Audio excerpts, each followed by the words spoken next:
जरा कल्पना कीजिए, गांव के बीच चौपाल है और चारों तरफ सिर्फ चीख पुकार मची है। हवा में एक अजीब सा डर, गुस्सा और एक खौफनाक बेचैनी तैर रही है। एक रोती हुई माँ बेतहाशा चीख रही है कि उसका बेटा राजू गायब हो गया है। और हैरान करने वाली बात यह है कि ये कोई इकलौती घटना नहीं है। गांव से एक के बाद एक बच्चे गायब हो रहे हैं। इस पूरी दहशत के बीच सिर्फ एक ही नाम गूंज रहा है, काल भैरव। एक ऐसा अघोरी जिस पर काले जादू और बच्चों को अगवा करने का इल्जाम है। आज के इस विश्लेषण में हम गहराई से समझेंगे इस खौफनाक कहानी को, जहां भीड़ का अंधा इंसाफ और अलौकिक शक्तियां आमने सामने हैं। तो सीधा सा सवाल ये उठता है कि रक्षक या भक्षक, आखिर इस अघोरी का सच है क्या? गांव से 3 मासूम बच्चे सोनू, गुड्डी और राजू अचानक से गायब हो चुके हैं। और शक की सुई किस पर है? शमशान की राख में लिपटे, खोपड़ियों के बीच तंत्र मंत्र करने वाले उसी काल भैरव पर। गांव वालों को पूरा यकीन है कि यही वो दरिंदा है जो उनके बच्चों को खा रहा है। लेकिन दोस्तों, हर कहानी के 2 पहलू होते हैं। क्या सच में ये अघोरी एक राक्षस है, या फिर ये कोई बहुत बड़ा, बहुत ही भयानक धोखा है? अब जो बात यहाँ सबसे ज्यादा हैरान करने वाली है, वो ये है कि कहानी में एक बहुत बड़ा विरोधाभास है। एक तरफ है काल भैरव, एक खूंखार अघोरी जिससे पूरा गांव नफरत करता है, और दूसरी तरफ है पंडित त्रिवेदी, गांव के सबसे सम्मानित, भरोसेमंद और पवित्र इंसान। लोग पंडित त्रिवेदी के हर शब्द को पत्थर की लकीर मानते हैं, लेकिन सच्चाई जानकर आपके रोंगटे खड़े हो जाएंगे। सच तो ये है कि जिसे लोग भगवान मान रहे हैं, वही पंडित पिछले 25 सालों से एक खूंखार डायन मोहिनी के साथ मिला हुआ है, और जिसे वे भक्षक समझ रहे हैं, असल में वही अघोरी उनका इकलौता रक्षक है। मृत्यु और 2 लोगों की कहानी। अब यहाँ से इस कहानी में एक ऐसा भयानक मोड़ आता है जो सब कुछ बदल कर रख देता है। वो धोखेबाज पंडित एक पत्थर से अघोरी की हत्या कर देता है, और जैसे ही काल भैरव की सांसें रुकती हैं, वो डायन मोहिनी उसके खाली शरीर पर कब्जा कर लेती है। ठीक इसी पल से हमारी कहानी 2 अलग-अलग दुनियाओं में बँट जाती है। एक हमारा भौतिक संसार और दूसरा एक बिल्कुल ही अनजान, रहस्यमयी आध्यात्मिक संसार। अब आप सोच रहे होंगे कि मौत के बाद काल भैरव का क्या हुआ? उसकी आत्मा एक सफेद, रहस्यमयी धुंध में जागती है, जिसे बार्डो कहा जाता है। ये मृत्यु और पुनर्जन्म के बीच की एक बहुत ही अजीब अवस्था है। काल भैरव को बताया जाता है कि उसकी यात्रा अभी खत्म नहीं हुई है। उसे सच्चाई को समझने और अपने अंतिम चुनाव तक पहुंचने के लिए 5 अलग-अलग लोकों से गुजरना होगा। ये एक तरह से उसकी सबसे बड़ी आध्यात्मिक अग्नि परीक्षा है। स्मृति लोक यानी यादों का संसार इस यात्रा का सबसे पहला पड़ाव। यहाँ काल भैरव खुद को अनगिनत शीशों से घिरे एक बड़े से हॉल में पाता है। ये शीशे कोई आम शीशे नहीं है। ये आत्मा को उसका असली रूप और उसका पूरा अतीत याद दिलाते हैं।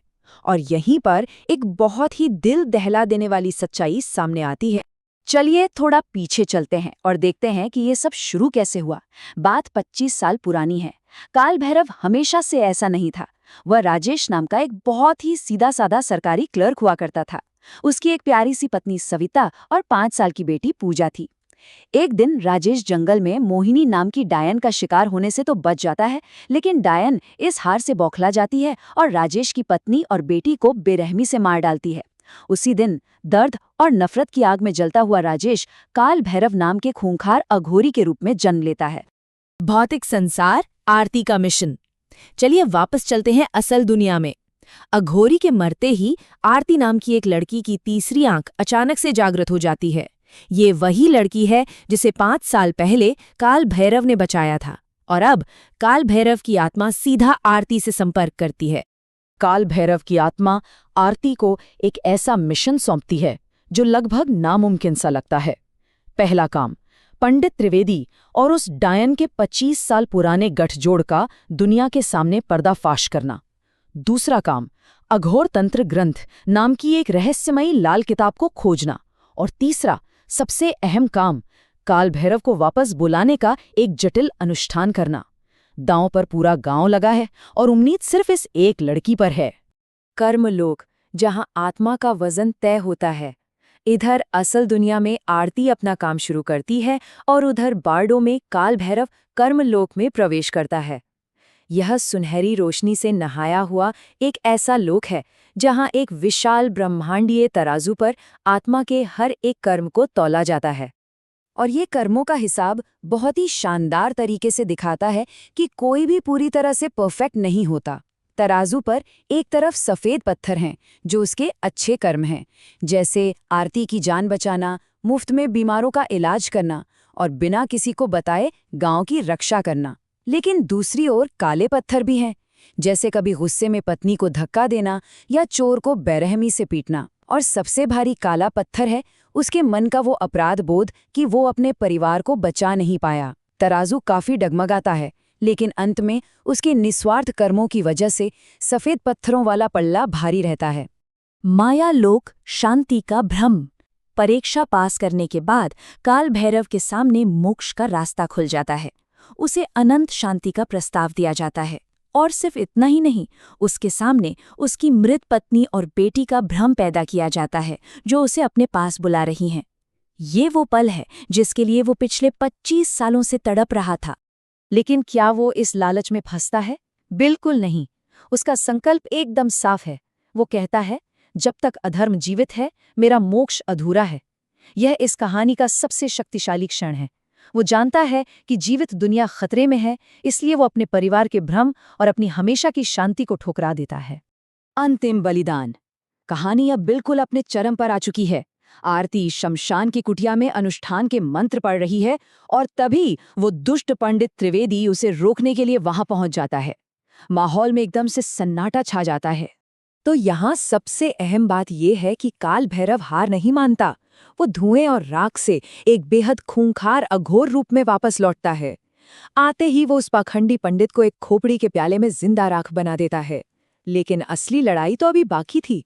उसका सामना खुद के ही शरीर से होता है, जिसके अंदर वो डायन मोहिनी बैठी है।